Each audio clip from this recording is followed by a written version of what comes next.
ഇന്ന് എന്താണ് യഥാർത്ഥത്തിൽ സംഭവിക്കുന്നത്? ഈ കാലഘട്ടം എപ്രകാരമുള്ളതാണെന്ന് ആത്മാവ് പറയുന്നത്? പൗലോസ് റോമാക്കാർക്ക് ഇത് ലേഖനം 3-ാം അധ്യായം 18-ാമത്തെ വചനം നിങ്ങൾ ശ്രദ്ധിച്ച വചനം വായിച്ച്. അവർക്കു ദൈവഭയമില്ല. ആത്മാവ് പറയുകയാണ്, അവർക്കു ദൈവഭയമില്ല. ഒന്നിച്ച വചനം ഏറ്റു പറഞ്ഞേ, അവർക്കു ദൈവഭയമില്ല. ഒരല്പം കൂടി ഉച്ചത്തിൽ പറഞ്ഞേ, അവർക്കു ദൈവഭയമില്ല. ഈ തലമുറയോട് ആത്മാവ് പറയാ, ദൈവഭയം അറ്റുപോയൊരു തലമുറ, ദൈവഭയം നഷ്ടപ്പെട്ടു പോയൊരു തലമുറ, ദൈവമായ കർത്താവിനോടുള്ള ഭയഭക്തി ആദരവിൽ നിന്ന് അകന്നുപോയൊരു തലമുറ. സഹോദരങ്ങളെ, ഇത് സ്വർഗത്തിന്റെ വേദനയാണ്. ഇത് നമ്മുടെ കർത്താവിന്റെ ഹൃദയത്തിന്റെ നൊമ്പരമാണ്. കർത്താവിന്റെ സാന്നിധ്യത്തെ അപമാനിക്കുക, കർത്താവിന്റെ മഹത്വത്തെ ദുഷിക്കുക, കർത്താവിനെതിരായി നിന്ന അപമാനങ്ങൾ പ്രവർത്തിക്കുക, കർത്താവിന്റെ പരിശുദ്ധ നാമത്തെ അവഹേളിക്കുക. എന്തുകൊണ്ട്? ദൈവഭയം നഷ്ടപ്പെട്ടതുകൊണ്ട്. അവർക്കു ദൈവഭയമില്ല. ആത്മാവ് വിളിച്ചു പറയുക, ദൈവഭയമില്ല. വീണ്ടും ഹോസിയ പ്രവചനം 4-ാം അധ്യായം 1-ാം വചനത്തിൽ പരിശുദ്ധ വചനം പറയുന്നു, ഇസ്രായേൽ ജനമേ, കർത്താവിന്റെ വാക്ക് കേൾക്കുക. ദേശവാസികൾക്കെതിരെ അവിടത്തേക്ക് ഒരു ആരോപണമുണ്ട്.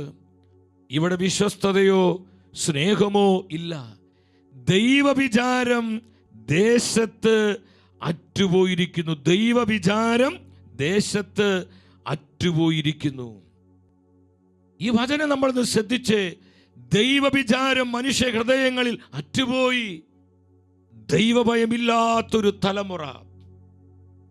ഇതിന്റെ പ്രത്യാഘാതങ്ങളാണ് ഇന്ന് സഭയിലും ലോകത്തിലും നമ്മൾ കണ്ടുകൊണ്ടിരിക്കുന്നത്. നമ്മൾ ഈ ശുശ്രൂഷയുടെ ആദ്യ ദിനങ്ങളിൽ കണ്ടു.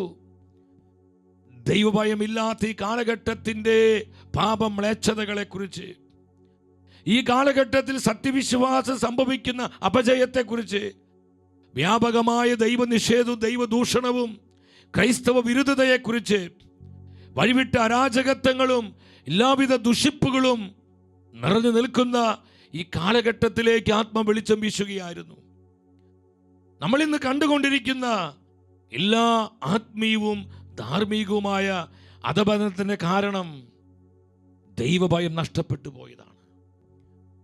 പരിശുദ്ധ അമ്മ മാതാവ് ആശ്ലേറ്റിൽ പ്രത്യക്ഷപ്പെട്ടപ്പോൾ അമ്മ കരഞ്ഞുകൊണ്ടാണ്, നമ്മുടെ അമ്മ കരഞ്ഞുകൊണ്ടാണ് അമ്മ ഈ പ്രവചന സന്ദേശം നമ്മൾ അറിയിച്ചത്.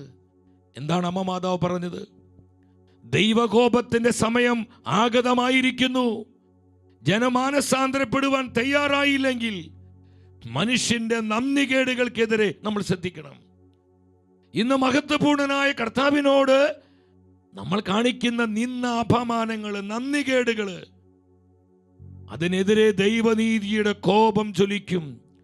എൻ്റെ പുത്രൻ തൻ്റെ ശക്തിയെ വെളിപ്പെടുത്തുകയും ചെയ്യുമെന്ന് വ്യക്തമായി പരിശുദ്ധ അമ്മ മാതാവിലൂടെ ഈ പ്രവചന സന്ദേശം നമുക്ക് നൽകപ്പെടുകയാണ്. ദൈവഭയമില്ലാതെ ഇനി അധികം നാളുകൾ ഈ ലോകത്തിന് ഇതുപോലെ മുന്നോട്ട് പോകാൻ പറ്റുകയില്ല. നമ്മൾ ദൈവ കരുണയുടെ അവസാന മണിക്കൂറുകളിലാണ്. ദൈവനീതിയുടെ സമയം ആഗതമാകാൻ പോകുന്നു. സഹോദരങ്ങളെ, ദൈവഭയമില്ലാതെ ഇനി ഒത്തിരി നാളുകൾ മുന്നോട്ട് പോകാൻ സാധിക്കുകയില്ല എന്ന് സ്വർഗം നമ്മെ അറിയിക്കുകയാണ്. നമ്മുടെ കർത്താവ് തൻ്റെ പ്രത്യാഗമന